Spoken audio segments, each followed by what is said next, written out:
दिवांध कौशिक शिशु, दिन में अंधा।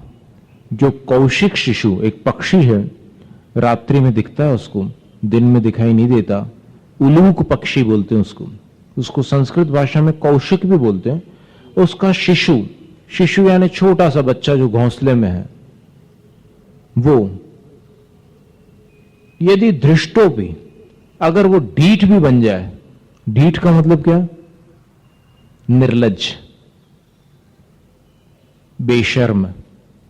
यदि वो ढीठ भी बन जाए, निर्लज्ज भी बन जाए उल्लू का बच्चा, तो किंकिल घर्म रश्मि रूपम प्ररूप्यति, क्या वह सूरज का रंग बता सकेगा? कितना दृष्टांत दिया कि अगर वो पक्षी जिसको दिन में दिखाई ही नहीं देता, अगर ढीठ भी बन जाए, निर्लज्ज भी बन जाए, तो भी क्या कभी सूर्य का रंग, सूर्य का रूप बतला सकता है? अर्थात नहीं बता सकता, क्योंकि उसको दिखता ही नहीं। जिसको दिखता नहीं वो सूर्य का रंग कैसे बतला सकता? उसी प्रकार हम लोग पंचम काल के जीव हैं। हमको जिनेंद्र भगवान के जो सूक्ष्म गुण हैं वो नजर नहीं आते।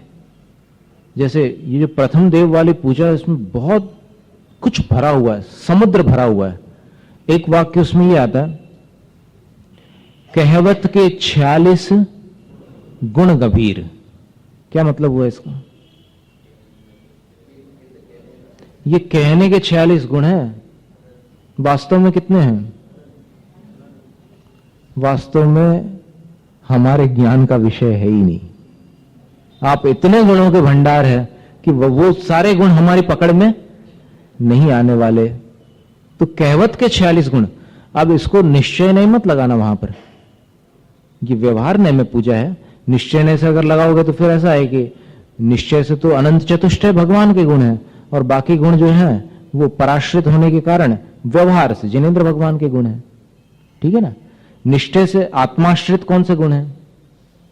अनंत ज्ञान, अनंत दर्शन, अनंत सुख, अनंत वीर्य। तो निश्चय से अनंत चतुष्टय 4 गुण हैं भगवान के, और व्यवहार से जो तीर्थंकर नाम कर्म आदि पुण्यों के आश्रित प्रकट हुआ वैभव है, 34 अतिशय और 8 महाप्रातिहार्य, ये सारा वैभव जो है ये व्यवहार से भगवान के गुण के अंतर्गत आ जाता है। लेकिन ऐसा हिसाब वहां नहीं लगाने का। वहां क्या हिसाब लगाना? कहवत के 46 गुण गंभीर का मतलब क्या है? कि कहने को ये 46 है, 46 बहुत बड़ी संख्या होती है अपने हिसाब से, लेकिन वास्तव में देखा जाए तो भगवान के गुण 46 गुण किसी को मालूम है? 10, 10, 14 ऐसा नहीं चलेगा हिसाब, पूरे 46 बताना पड़ेंगे। जन्म के 10 अतिशय कौन से हैं? केवल ज्ञान के 10 अतिशय कौन से हैं? देवकृत 10 अतिशय, यही नहीं मालूम अपने को। तो इसीलिए आचार्य कह रहे हैं कि हम तो सामान्य रूप से भी आपका वर्णन नहीं कर सकते, बारीक वर्णन तो बहुत दूर रहा। जिस प्रकार वो पक्षी जिसको सूरज दिखाई नहीं देता, वो सूरज का रंग क्या बताएगा? तो अभी आज इसमें अपन ये 3 काव्य तक के व्याख्या को सीमित करते हैं। आगे के काव्यों का वर्णन आगे देखेंगे। अब इसके आगे कहते हैं, पहले उच्चारण देखेंगे, फिर बाद में पाठ करेंगे, और फिर उसके बाद अपन अर्थ देखेंगे। उच्चारण जैसा हम कर रहे हैं, स्वराघात, अनुस्वार और विसर्ग, इन 3 बातों पर आप गौर करिएगा।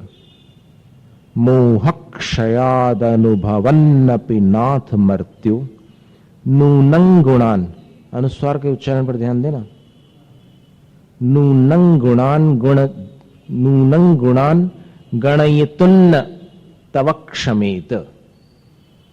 अगले अक्षर पर उच्चारण जाकर के समा जाना चाहिए, माने उच्चारण का मेल अगले अक्षर में हो जाना चाहिए। तो इसलिए अपन हर जगह म नहीं बोल सकते। कल हमने उदाहरण दिया था, संहार, संयम, संसार, संबल, क्या हुआ इसमें अनुस्वारों का क्या हो गया? इन शब्दों में देखो आप, अनुस्वार का उच्चारण एक जैसा है क्या? ध्यान दिया आपने? संहार इस उच्चारण में और संयम इस उच्चारण में कितना अंतर है? और संसार, संबल, संभव, अंतर आ रहा है उच्चारण में। क्यों आ रहा है? क्योंकि अनुस्वार का उच्चारण उसके आगे वाले अक्षर में मिल जाता है। इसलिए अपन क्या है कि अनजाने में क्या करते हैं, अपने को पता नहीं है कि यहां पर कैसा उच्चारण करना है, तो हर जगह म लगा के रखते हैं, तो वो अशुद्ध हो जाता है उच्चारण। इसलिए ध्यान से सुनिए, मोह क्षयाद अनुभवन्नपि नाथ मर्त्यो नूनं गुणान। अंग, अंग में जैसा उच्चारण है वैसे ही यहां पर नूनं गुणान गणयितुन्न। देखो तुन्न, तू के ऊपर जो अनुस्वार है उसका उच्चारण कैसा है? न जैसा, क्योंकि आगे न है। तवक्षमेत, तवक्षमेत, ये स्वराघात कहलाता है। वैसे तो आप लोग सीख गए हैं स्वराघात, बहुत बार हमने, कम से कम कितनी बार बोला होगा, 100 बार बोला होगा शायद हिम्मतनगर में स्वराघात शब्द, भक्तामर पढ़ाते समय और ये यहां चौमासे में, सब मिला करके कई बार बोला होगा लगभग। एक्यूरेट तो नहीं बोल सकते, एक्यूरेट तो केवल ज्ञानी और अवधिक ज्ञानी भगवान जाने, वो लगाएंगे नहीं ज्ञान, अवधिक ज्ञानी मुनि भी। अरे क्या करना है, ऐसी चीजों में क्यों लगाना ज्ञान?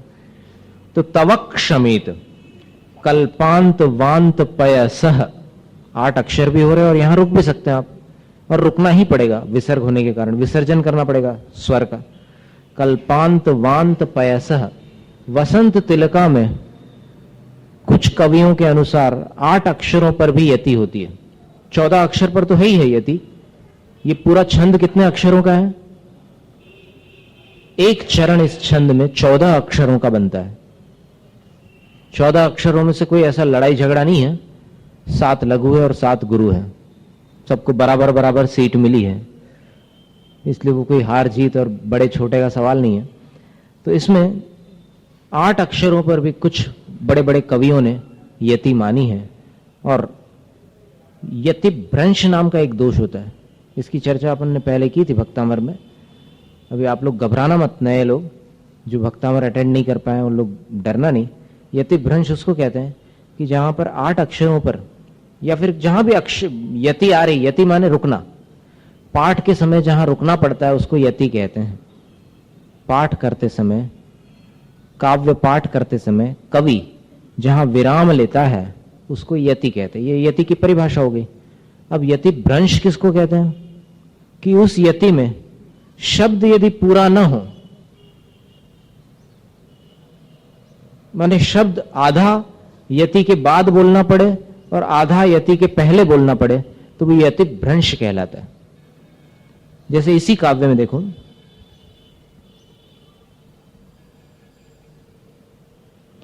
पहली पंक्ति में मोह क्षयाद अनुभवन नपि। अब ये नपि जो है ये इसके साथ जुड़ा हुआ शब्द है, लेकिन नपि को अपन उसके बाद बोलते हैं यति के, इसलिए ये यति भ्रंश माना जाएगा। अथवा एक ऐसा ही शब्द ले लो अपन की जहां पर बिल्कुल पूरी तरह यति भ्रंश हो रहा है। तीसरे काव्य की दूसरी पंक्ति को देखो, मस्मा दृशः कथमधि, यहां 8 अक्षर हुए, और मधीश शब्द यहां पर पूरा हुआ श पे, 9वें अक्षर पे। तो 8 अक्षरों पर शब्द पूरा न होने के कारण यति के स्थान पर वो एक यति भ्रंश कहलाएगा। लेकिन यहां पर कल्पांत वांत पयसह, यहां तो सीधे सीधे 8 अक्षर हो रहे हैं, विसर्ग भी आया है, इसलिए बहुत एकदम खुशी के साथ आप विराम ले लेना, पर याद रहे तब ले गए, आप बीच में भूल गए तो दिक्कत हो जाएगी। फिर कैसा पढ़ेंगे आप, हम बताएं सैंपल, नमूना।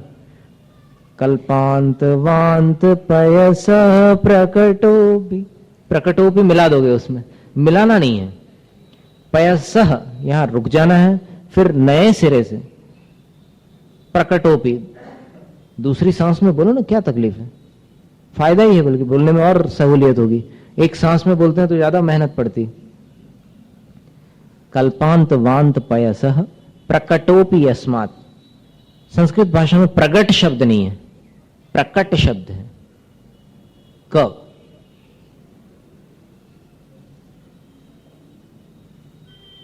प्रकटोपि यस्मान मीयेत केन जलधेर, ये रेफ तक के रुकना है, ननु रत्न राशि है। ठीक है, अब इसका उच्चारण करते हैं, पाठ करते हैं। मोह क्षयादनुभवन्नपि नाथ मर्त्यो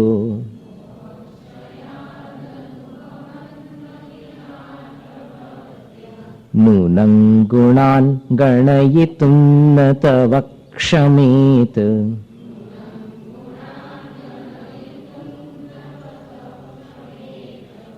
क्या बोला आपने? अनुस्वार पर फिर से ध्यान देकर के दोबारा पाठ करते हैं।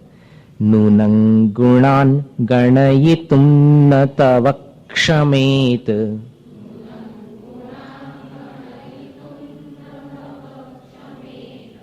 कल्पांत वांत पयसः प्रकटोपि यस्मान्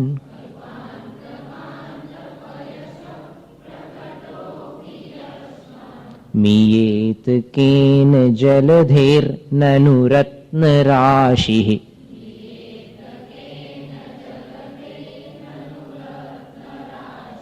दोबारा पाठ कर लो एक बार। मोह क्षयादनुभवन्नपि नाथ मर्त्यो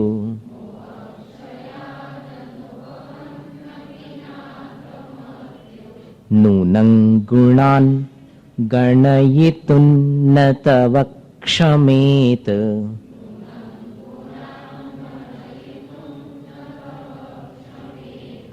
कल्पांत वांत पयसः प्रकटोपि यस्मान्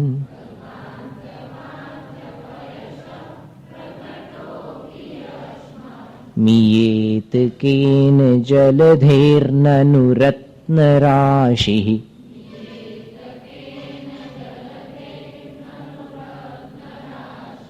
हे नाथ, मोह क्षयात, मोह के नष्ट हो जाने से, मिथ्यात्व के समाप्त हो जाने से, मर्त्यः मनुष्य। मजेदार बात कह रहे हैं आचार्य कुमुदचंद्र स्वामी, पार्श्वनाथ भगवान की स्तुति करते हुए कह रहे हैं कि हे नाथ, हे पार्श्व प्रभु,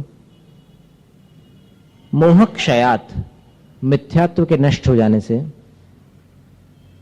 मर्त्यः मनुष्य, तव गुणान, आपके गुणों का, अनुभवन्नपि, अनुभव करते हुए भी, मिथ्यात्व नष्ट हो जाने से पार्श्वनाथ भगवान के गुणों का अनुभव मनुष्य कर लेता है, और उन पार्श्वनाथ भगवान के गुणों का अनुभव करते हुए भी नूनम गणयितुं न क्षमेत, नियम से वो गिनती नहीं कर सकता। क्या हुआ? वाक्य का क्या पूरा क्रम बना कि हे भगवान, हे नाथ, मिथ्यात्व के चले जाने से मनुष्य आपके गुणों का अनुभव तो कर लेता है, लेकिन उन गुणों की गिनती कदापि नहीं लगा सकता, क्योंकि गुण अनंत है, गिने नहीं जा सकते। अब यहां पर जो शब्द दिया अनुभवन्नपि, पार्श्वनाथ भगवान के गुणों का अनुभव करते हुए भी, इसका क्या रहस्य हो सकता है? अनुभव शब्द का क्या अर्थ है? अनुभव शब्द का क्या अर्थ होता है? एहसास होता है। कल जो आपको भूख लगी थी, उसका एहसास आपके रिश्तेदारों को हुआ था या आपको? कभी भी अपनी चीज का एहसास दूसरे को नहीं होता। अपनी चीज यानी अपने जो सुख और दुख है उसका एहसास अपन ही कर सकते हैं, दूसरे उसको जान सकते हैं। ठीक है, जान सकते, वो भी अनुमान के आधार पर। किसी को वेदना में तड़पते हुए देखकर सामने वाला जान लेता है कि इसको बड़ी पीड़ा है, और अपनी करुणा के कारण, अपनी संवेदना के कारण वो भी दुखी हो जाता है। सहानुभूति को प्राप्त हो जाता है, लेकिन सहानुभूति अनुभूति नहीं है। ठीक है, अनुभूति किसको हो रही है? वेदना की। जिसको वेदना है उसको। और सहानुभूति किसको हो रही है? जिसमें करुणा है उसको। ठीक है ना, दोनों में कितना अंतर है। पर यहां आचार्य क्या कह रहे हैं कि मिथ्यात्व के नष्ट होने से पार्श्वनाथ भगवान के गुणों का वो मनुष्य अनुभव कर लेता है, और अनुभव करते हुए भी गिनती नहीं कर सकता गुणों की। ये बड़ा विचारणीय शब्द है, अनुभव। इसकी चर्चा भी थोड़ी सूक्ष्म है और मजेदार है, लेकिन अभी तो यहां पर जो लिखा है उसका अर्थ हमने आपको बता दिया। आगे दृष्टांत दे रहे हैं कि गिनती नहीं लगा सकता। जिस प्रकार कल्पांत वांत पयसः जलधेः, कल्पांत वांत पयसः जलधेः। जलधि का अर्थ क्या होता है? समुद्र। अब यहां समुद्र, कौन से समुद्र की चर्चा कर रहे हैं? कल्पांत वांत पयस, कल्पांत काल यानी प्रलय के समय। वांत पयस, वांत का अर्थ होता है उगल दिया है। पयस अर्थात जल जिसने, यानी कल्पांत काल, प्रलय काल में इतनी लहरें उठती है समुद्र में, इतना तूफान मच जाता है, ऐसी खलबली उठती है कि उस समय पानी एकदम बाहर निकल आता है समुद्र का, उछल जाता है। सुनामी लहरों में पानी एक निश्चित दूरी तक ऊपर गया था। कितनी दूरी तक गया था? 35-40 फीट। और उस समय कितने ऊपर जाता होगा जब उसका निचला तल दिखने लग जाता होगा समुद्र का। होता है ऐसा? कभी आप, हम एक दृष्टांत देते हैं कि आपके कॉमन दृष्टांत आपको जल्दी समझ में आएगा। रकाबी में जब चाय पीते हैं आप, तब आधा चाय पी लेने के बाद अगर थोड़ी सी हिल जाए तो उसके नीचे वाला भाग दिखता है। बस इसी प्रकार समुद्र उस समय इतना हिल जाता है तूफान में, प्रलय में, कि उसके नीचे वाला हिस्सा दिखने लग जाता है। अब दृष्टांत से बात स्पष्ट हो गई। और नीचे का हिस्सा जब दिखने लग जाता है तो उसमें जो रत्न है, समुद्र रत्नाकर है, रत्नों का स्थान है। तो समुद्र के निचले तल पर पड़े हुए जितने रत्न हैं वो ऊपर से दृष्टिगोचर होने लगते हैं। लेकिन आचार्य कहते हैं कि यस्मात् जलदे, जिस समुद्र से कल्पांत वांत पयस,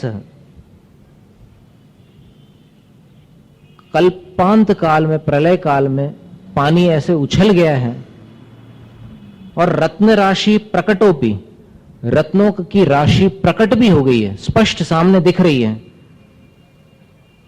तो भी केन मियेत, कौन उस रत्न राशि में रत्नों की गिनती लगा सकता है? उसका परिमाण कौन निकाल सकता है कि इसमें इतने रत्न हैं? अर्थात समुद्र का पानी उछल जाने पर रत्न दिखाई तो देते हैं लेकिन गिने नहीं जा सकते। उसी प्रकार मिथ्यात्व के चले जाने से भगवान के गुण अनुभव में तो आते हैं लेकिन गिने नहीं जा सकते। ठीक है, अब अनुभव में जो आते हैं भगवान के गुण, ये बात थोड़ी समझने की है। कैसे आ सकते हैं अनुभव में? अगर भगवान के केवल ज्ञान का अपने को अनुभव हो जाए तो फिर मजा आ जाए, फिर तो कहना ही क्या है। अथवा भगवान के अनंत सुख का अपने को अनुभव हो जाए तो फिर कभी भोजन न लेना पड़े, माथे पर कभी लकीरें न बने, चेहरा कभी उदास न हो, कभी किसी पर क्रोध ना आए, बिल्कुल आनंद ही आनंद, आनंद ही आनंद, अनंत सुख। लेकिन क्या कभी ऐसा संभव है? अनुभव किसका होता है, यह पहले विचारने की बात है। द्रव्य का, गुण का, पर्याय का, स्व का, पर का, किसका?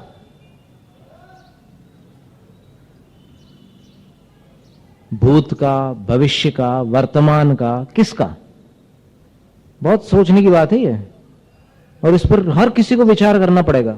जो पॉइंट्स अभी हम रखने वाले हैं आपके सामने, उस पर मतलब कोई भी पूरे हिंदुस्तान में, पूरी धरती पर कितना भी बड़ा पढ़ा लिखा विद्वान हो, कोई भी हो, इन शंकाओं पर विचार करने पर अंदर का जो ज्ञान रूपी महल है उसकी नींव डगमगा जाएगी, हिल जाएगी। जो अपन ने दूसरों से सेकंड हैंड ज्ञान इकट्ठा किया है, जो उधार लिया है, वो सब खोखला सिद्ध हो जाएगा। क्यों?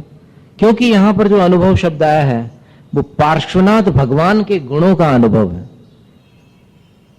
सोचने की बात है, भगवान के एक भी गुण का अनुभव अगर किसी सामान्य संसारी सम्यक दृष्टि जीव को हो जाए तो तहलका मच जाए। अनुभव, इस शब्द पर गौर करने की जरूरत है। अभी तक तो जो बात चली आ रही है, इसे चली आ रही है। कुछ लोग बोलते हैं 7वें गुण स्थान में आत्मा का अनुभव होता है, कुछ लोग बोलते हैं 4थे गुण स्थान में आत्मा का अनुभव होता है। पर दोनों अनुभव शब्द के अर्थ के विषय में शायद पुनर्विचार की अपेक्षा रखते हैं।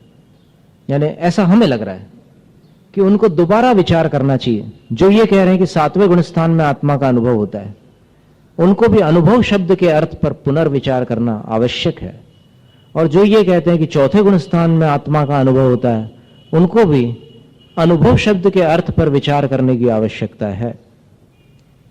बात दोनों गलत नहीं कह रहे हैं, ये बात और सुन लो। नए विवक्षा से हर बात सही है। आत्मानुभव की जितनी चर्चा है शास्त्रों में, उसमें से एक पंक्ति को पकड़कर एक व्यक्ति खींचातानी करता है, किसी और पंक्ति को पकड़कर दूसरा व्यक्ति खींचातानी करता है। दोनों पंक्तियों को नहीं पढ़ते। मुसीबत कहां है? दोनों पंक्तियों को दोनों में से कोई भी नहीं पढ़ रहा है। प्रवचन सार की 237वीं गाथा की टीका में आचार्य अमृतचंद स्वामी ने कहा है कि असंयमी को भी आत्मा का अनुभव होता है। अब भी उठाकर आपको खोलना हो तो देख सकते हैं। प्रवचन सार की 237वीं गाथा, जम अन्नाणी कंबम खवेदि भवसय सहस्र कोड़ी ही तन्नाणी तिहि गुत्तो खवेदि उत्सास मित्तेण। वहां पर यह बात स्पष्ट अमृतचंद स्वामी की टीका में लिखी हुई है कि, तो वहां पर यह बताया कि असंयतस्य च यथोदितात्मानुभूति रूपम ज्ञानम यथोदित आत्म तत्व प्रतीति रूपम श्रद्धानम वा किं कुर्यात। माने असंयत के पास जो यथोदित, जैसा जिनेन्द्र भगवान द्वारा प्रणीत आत्मा का स्वरूप है, आत्म तत्व है, उसकी अनुभूति रूप ज्ञान है। बहुत वजनदार पंक्तियां हैं, इस पर ध्यान देने योग्य है। जो ध्यान नहीं देते ना, असंयत के बारे में बोलते कि नहीं असंयमी को नहीं हो सकता कुछ भी, उनको ये समझने योग्य बात है। और फिर तत्वसार की वृत्ति में जो पंक्ति आई है, वहां पर यह लिखा हुआ है कि 5वें गुणस्थान में होती है आत्मानुभूति, और वो भी एक देश होती है। 5वें गुणस्थान में एक देश आत्मानुभूति होती है। और आचार्य जयसेन स्वामी ने इन्हीं ग्रंथों की टीका में यह लिखा है कि जो शुद्ध आत्मानुभूति, अब देखो विशेषण पर ध्यान न दें तो फिर भटकन होना निश्चित है। एक जगह क्या लिखा है? यथोदित आत्मानुभूति। दूसरी जगह लिखा है एकदेश आत्मानुभूति, और तीसरी जगह लिखा है शुद्ध आत्मानुभूति। अगर इन विशेषणों पर अपन ध्यान न दें और सिर्फ एक आत्मानुभूति शब्द को लेकर के लड़ाई झगड़े करें तो फिर कभी भी उसका हल निकलने वाला नहीं है। वो उन्होंने शुद्ध आत्मानुभूति की जो बात की है जयसेन स्वामी ने पंचास्तिकाय की टीका में, वहां पर उन्होंने लिखा है कि निर्मल विवेक ज्योति रूप जो शुद्ध आत्मानुभूति होती है वो निर्विकल्प समाधि की अवस्था में होती है। उसी का नाम शुद्धोपयोग है, उसी का नाम शुक्ल ध्यान है। पंचास्तिकाय की टीका में लिखा है। अब कोई कहे कि भाई ये वाली आत्मानुभूति, शुद्धात्मानुभूति 7वें गुण स्थान में होते हैं, तो उसकी बात भी झूठी हो जाएगी, क्योंकि वहां जिसकी बात कर रहे हैं वो तो बिल्कुल ही शुक्ल ध्यान वाली बात है। शुक्ल ध्यान 7वें में कहां से हो जाएगा? शुक्ल ध्यान कौन से गुण स्थान में? 7वें के ऊपर है, कम से कम 8वें में, वरना और ऊपर चले जाओ तो बहुत ही ऊपर है। तो इन बातों को लेकर विवाद करने पर कभी हल नहीं निकलने वाला। जितनी जगह ये उल्लेख है सबको इकट्ठा करके सामने रखो। आप 10 शास्त्रों में तो 10 शास्त्र रखो सामने और फिर निर्णय करो। और सबसे पहला निर्णय तो आपको यह करना है कि वो आत्मानुभूति है क्या चीज, अनुभूति का अर्थ क्या है, पहले तो ये समझो, फिर आगे विवाद करना। विवाद हमेशा नासमझी के कारण ही होता है, समझदार कभी विवाद नहीं कर सकता। याद रहेगा कि नहीं आपको ये कथन? विवाद कौन करता है? नासमझ ही करता है। समझदार कभी भी विवाद पैदा नहीं करता, क्योंकि स्यादवाद ही सब विवादों का हल है। जो सब विवादों का हल है वो विवादित कैसे हो सकता है? स्यादवाद निर्विवाद है और हठवाद ही विवाद की जड़ है, यानी विवाद का कारण हठवाद होता है। तो सबसे पहले अपन देखें, आत्मा शब्द के 3 अर्थ होते हैं और अनुभव शब्द के 2 अर्थ होते हैं। अब यहीं कहीं गड़बड़ी हो रही है जिसके कारण झगड़े चल रहे हैं। अगर यहीं अपन सही चीज को पकड़ लें कि यहां आत्मा के 3 अर्थों में से कौन सा अर्थ निकालना अपने को, और अनुभूति या अनुभव के, अब कई लोग अनुभूति और अनुभव में भी अर्थ भेद करते हैं, बोले कि अनुभूति बहुत गहरी होती है, अनुभव सामान्य होता है। बोले अब ये अपने मनमानी है। फिर व्याकरण के हिसाब से देखो तो 2 प्रत्यय है, धातु वही है और उपसर्ग भी वही है, अर्थ में कोई अंतर नहीं है व्याकरण के हिसाब से। अनुभूति स्त्रीलिंग शब्द है और अनुभव पुल्लिंग शब्द है, और अनुभवन ये नपुंसक लिंग शब्द है। शब्दों में लिंग भेद जरूर है, लेकिन अर्थ भेद रंश मात्र भी नहीं है, थोड़ा भी नहीं है। तीनों के एकार्थवाची शब्द है। इसलिए वो बात तो व्यर्थ है कि अनुभूति गहरी होती है और अनुभव सामान्य होता है, ऐसा कुछ भी नहीं है। अनुभूति, अनुभव या अनुभवन एकार्थवाची है। अब इसके 2 अर्थ कौन से हैं? एक अर्थ तो अपन सब जानते हैं, सारी दुनिया जानती है। जो भी अनुभव शब्द से परिचित है वो ये जानते हैं कि अनुभव का अर्थ होता है एहसास। अब सवाल ये पैदा होता है कि अनुभव का दूसरा अर्थ क्या हो सकता है? उसकी खोज करना आवश्यक है, क्योंकि यहां पर जो अनुभव शब्द आया है, इस अनुभव शब्द का अर्थ एहसास तो हो ही नहीं सकता। विचार करके देखिए, आप बहुत निष्पक्ष होकर गहराई से सोचिए, पार्श्वनाथ भगवान के गुणों का एहसास क्या संसार का कोई भी दूसरा सम्यक दृष्टि जीव कर सकता है? उनके अनंत सुख का एहसास अपन कर सकते हैं क्या? कोई भी अगर सम्यक दर्शन हो किसी के पास तो कर सकते हैं?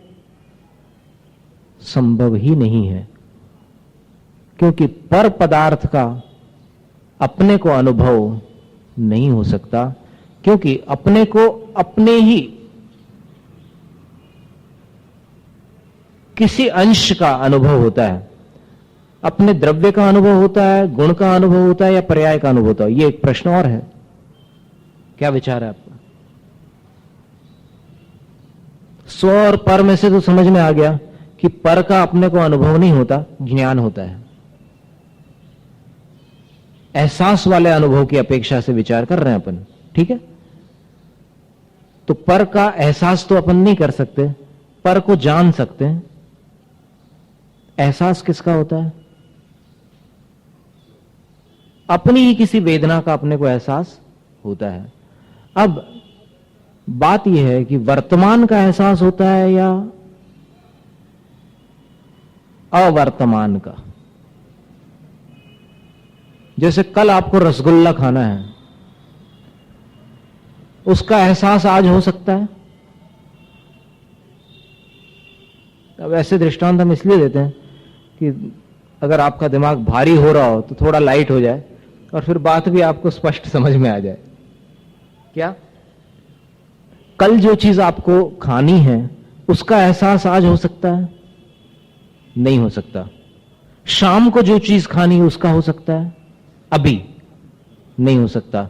और अभी थोड़ी देर बाद जो कुछ खाना है उसका एहसास अभी हो सकता है। तो इससे यह सिद्ध हो गया कि भविष्य का एहसास वर्तमान में नहीं होता। अब क्या बच गया? भूत बाकी रह गया। अब भूत का एहसास अपन कर चुके हैं तो उसका आज वर्तमान में हो सकता है? वर्तमान में क्या हो सकता है? भूत का जो अपन ने एहसास किया है उसको लेकर के वर्तमान में अपन क्या कर सकते हैं? स्मरण कर सकते हैं। बहुत सही जवाब है कि भूतकाल में जो कुछ हुआ है उसका अपन वर्तमान में स्मरण अवश्य कर सकते हैं, यदि अपनी धारणा में वो चीज हो। अगर भूल भाल गए हो तो कोई बात नहीं है, लेकिन यदि वो चीज याद हो तो आप स्मरण कर सकते हैं। लेकिन स्मरण क्या अनुभव है? अनुभव का स्मरण और स्मरण का अनुभव